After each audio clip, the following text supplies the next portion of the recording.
This is my first video. I released it over 8 years ago, and it's pretty bad. There are a ton of forced jokes that aren't funny, it doesn't do any meaningful analysis of the topic at hand, and despite being an adult when I made it, I sound like I'm 15 years old. It's embarrassing to watch back, but it is also how I got started with all of this. I wouldn't be here without it. I've spent a fair bit of time recently thinking about beginnings, looking back to the person I was when I first started this channel and the expectations I had going in. To be honest, at the time, I was pretty confident I would make it as a YouTuber. I had experience editing from years of creating home movies with friends, I felt competent as a writer due to majoring in English, and I held a deep passion for games, which I was sure would shine through and pull tons of viewers in. I still vividly remember a conversation I had with my then girlfriend, now wife, a month before putting out my first video. We had just moved to a new state and I had no job prospects at all. Concerned a bit for our ability to pay bills, she asked the very fair question of what I would do for work. And in what I think is the single cringiest moment of my life, I held up the Elgato capture card I had gotten earlier that day and said,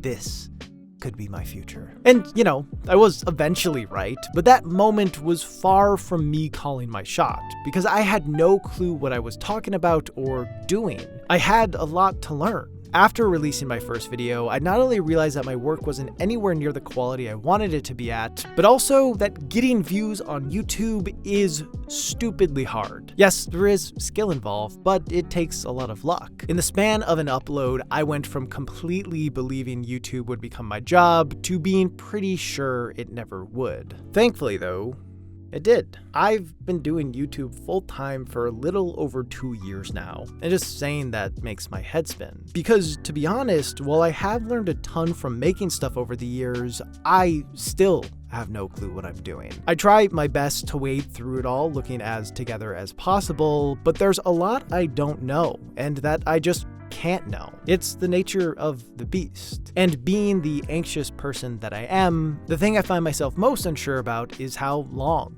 I will keep doing this. There isn't a clear career path with YouTube. It isn't a job where you get annual raises or a retirement package. There isn't a set endpoint. It is something most people do until they've either raked in stupid amounts of money and can retire at an early age, or fade into irrelevance, making it impossible to continue doing it for a living. Based on the kind of videos I make and the ones I want to make in the future, I could assure you that I will not be retiring early. Which means that the likely scenario for how this will end for me is kind of bleak. I don't think I'm anywhere close to that point, but I also don't think YouTube is a job people do forever. Who knows? Maybe folks will still want to hear my takes on why open world games are bad when I'm in my 50s, but I'm not counting on that. I've worked to come to terms with the idea that only certain aspects of this job are in my control, and trying to predict or influence the things that aren't will only lead to me being miserable. And right now, things are going really well. And I've been putting a lot of effort into building from what I have instead of preparing for some future I can't know. It's easy for me to wax poetic about how this channel started or delve into anxieties of how it might end, but it sometimes feels weird to just talk about how things are going. Like I may be divulging too much information about how the sausage gets made. However, that is probably the most valuable thing for you all to know. So, as it has been a long time since I've done any sort of update on my current plans for the channel, I want to talk a bit now about where stuff is at and the direction I'll be taking things over the next few months. Currently, I feel comfortable with where the channel stands. After Gaming for a Non-Gamer blew up, I waited for a while to see where stuff would settle because I knew the numbers I was getting around then would not last forever. And now that things have leveled out some, I fell into a pretty consistent pattern of growth. Some months are better than others, but what's largely important is that the channel has not been stagnating. And I think that goes for the actual work I've been putting out as well. Over the past 2 years, I've definitely shifted my focus towards longer videos that examine my personal experiences with games, opposed to quicker pieces that try to present a topic in some sort of objective light. That isn't to say I'd never want to make a video like The Color of Corruption again, as I love that one, but in general, the approach to making videos I've been taking more recently is the one I enjoy doing the most. Also, it isn't a secret that YouTube prefers longer watch time and seemingly aims to condition creators to make longer videos through how it presents represents analytics. A tactic I have certainly fallen victim to. For example, when I put out my piece on Holocene, my dashboard had a comment about how the video was underperforming because my watch time on it was significantly lower than average. It had really high viewer retention, but the video itself was only 6 minutes long. Even if it had 100% retention, it still would have been below my average watch time. So I was hit with a lot of negative reinforcement for not making a video long enough. Luckily, for the most part, my interests and what works on YouTube largely seem to align, but sometimes I do feel limited in what I can make.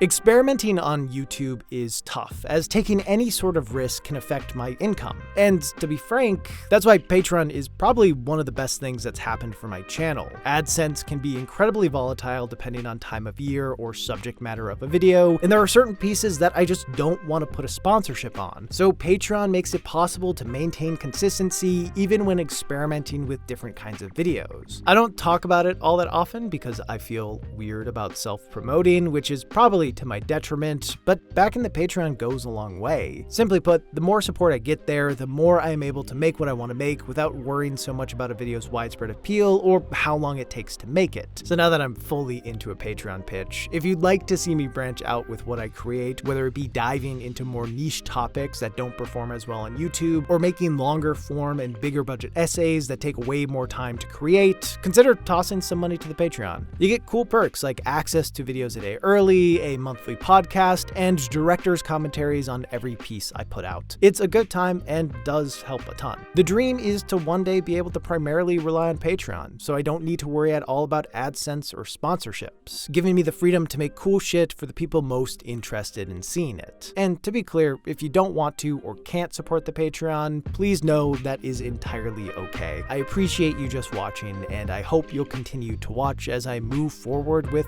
whatever I make.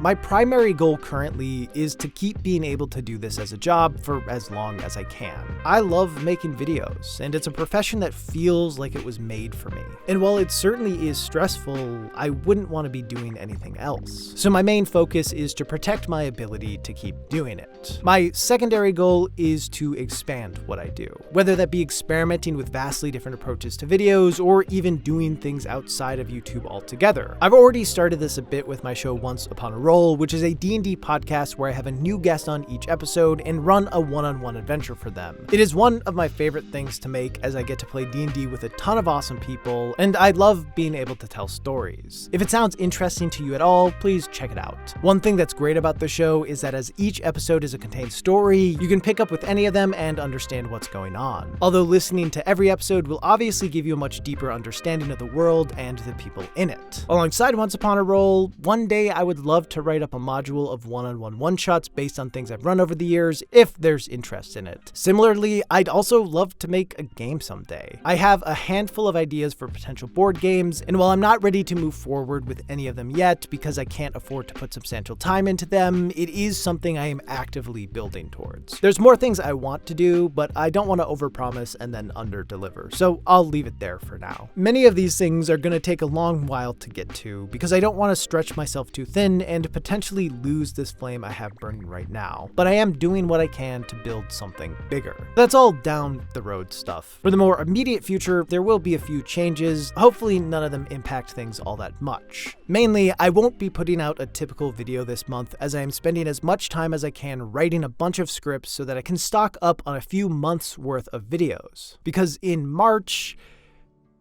I'm gonna become a dad. It's terrifying and really exciting. To get some questions out of the way, no, I will not be using my child for content, although I am sure becoming a father will seep into some of what I make. Also, no, I won't be holding a community poll to determine the name of the baby because that's weird. And yes, this is part of why I've been slow on putting out more episodes of Gaming for a Non-Gamer. My wife, more internetly known as the lady I live with, is growing a human and deserves some rest from my annoying ass asking her to play games all the time. There will be more episodes, but you'll have to have some patience. My hope is I will have enough stuff prepped that I can keep releasing videos while I take time off for paternity leave. If it all goes to plan, it won't be all that noticeable to any of you that anything is different. But also, if videos do slow down a bit during that span of time, it's because I'm busy changing diapers. So, yeah. I'm quickly approaching a new beginning, and I don't know exactly what to expect. Not to compare having a baby to starting a channel, but I assume that similarly to the way I learned that I knew nothing about what actually went into running a successful YouTube channel when I first started, the same will be true for fatherhood. Hopefully the comments will be nicer though. I am really excited for this new journey, and I'm doing everything I can to not look too far into the future. Between this job and everything happening in my personal life right now, I feel really full, and I know that is only going to grow over the next few months. I'm happy taking things right now one day at a time, because I have a lot to be grateful for. So thank you all so much for watching, and here's to new beginnings.